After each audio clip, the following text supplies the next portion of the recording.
안녕하세요. TBQ입니다. 여러분, 패스트푸드 좋아하시죠? 정말 맛있고 간편하고 가끔 스트레스 풀릴 때 한 입 베어 물면 진짜 행복해지잖아요. 그런데 우리가 자주 접하는 이 패스트푸드가 만만큼이나 우리 정신, 건강에 영향을 미칠 수 있다는 사실 알고 계셨나요? 이건 단순히 살이 찌고 안 찌고의 문제가 아니라 우리가 기분 좋게 하루를 보내는 데까지 큰 영향을 준대요. 오늘은 그 이야기를 함께 나눠보려고 해요. 우선 첫 번째로 패스트푸드는 보통 당분과 포화지방이 정말 많이 들어있어요. 이게 문제가 되는 이유는 이런 음식들이 뇌에서 도파민 같은 기분 좋은 화학, 물질을 잠시 과도하게 분비하게 한다는 거예요. 근데 이게 결국 오래가지 않죠. 금방 기분이 더 처지고 심리적인 피로감을 유발하기도 해요. 그래서 감정 기복이 심해질 수도 있는 거죠. 두 번째, 균형 잡힌 영양 섭취가 전혀 안 되다 보니 뇌가 정말 필요한 영양소를 얻지 못하게 되는 경우가 많아요. 예를 들면 오메가-3 같은 기름진 생선에 들어있는 성분은 뇌 건강에 필수적이잖아요. 그런데 패스트푸드에는 이런 좋은 지방 대신 나쁜 지방만 가득해서 뇌의 기능이 제대로 작동하지 못할 수도 있어요. 세 번째로 패스트푸드를 자주 먹으면 염증 반응이 증가할 가능성이 높아져요.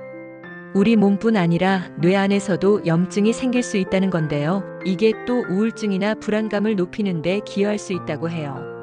흥미롭죠? 많이 먹으면 몸이 무겁고 기운이 없는 게 단순히 칼로리 탓만은 아닐 수 있다는 거예요. 네 번째로는 패스트푸드를 즐겨 먹다 보면 결국은 장 건강도 나빠질 가능성이 높아요. 들으셨는지 모르겠지만 장과 뇌는 깊은 연결이 있거든요. 장이 건강하지 않으면 우리의 기분이나 감정 상태도 영향을 받을 수 있는 거예요. 장에서 나오는 호르몬들이 뇌로 전달되기 때문이라네요. 패스트푸드가 장내 유익균을 줄인다는 연구들이 많아서 이건 꼭 참고해야 할 부분이에요. 마지막으로 이건 사실 패스트푸드 자체 때문이라기보다는 그와 연관된 라이프 스타일 문제인데요. 패스트푸드를 자주 먹다 보면 소셜 연결성도 약해질 수 있습니다. 예를 들면 건강한 식사보다 혼자 뭘 간편히 때우는 습관이 생기다 보면 자연스럽게 다른 사람들과의 교류도 줄어들 수 있으니까요. 외롭고 고립감을 느끼기 쉬운 환경이 될 수 있겠죠. 자, 오늘 얘기한 걸 간단히 정리해 볼게요. 첫째, 패스트푸드는 감정을 일시적으로 고양시키지만 결국 더 기분을 나쁘게 만들 수 있어요. 둘째, 중요한 뇌 영양소를 제공하지 못하죠. 셋째, 염증 반응을 증가시키고 뇌 건강에 악영향을 줄 수 있어요.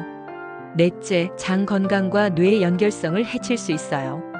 다섯째, 패스트푸드에 연관된 라이프 스타일이 우리 사회적 연결성을 약화시킬 수 있어요. 결국 패스트푸드가 단순히 맛있고 간편한 음식을 넘어 우리 정신, 건강과 삶의 질에 영향을 줄 수 있다는 점은 생각보다 중요한 문제인 것 같아요. 물론 가끔 먹는 건 큰 문제가 아닐 수 있지만 자주 섭취하거나 그것에 의존하는 생활이 지속된다면 좀 더 신경 써야겠죠. 핵심은 균형이에요. 건강한 음식을 섭취하면서 가끔씩의 즐거움으로 패스트푸드를 대한다면 정신 건강도 챙기고 행복하게 살아갈 수 있을 거예요. 오늘 이야기한 5가지, 즉 패스트푸드로 인한 감정 기복, 뇌 영양소 부족, 염증 증가, 장과 뇌의 연결성 저하, 사회적 연결성 약화에 유의하면서 조금씩 더 나은 선택을 해보는 건 어떨까요? 그러면 우리 몸과 마음이 분명히 더 행복해질 거예요. TBQ 구독과 좋아요 부탁해요.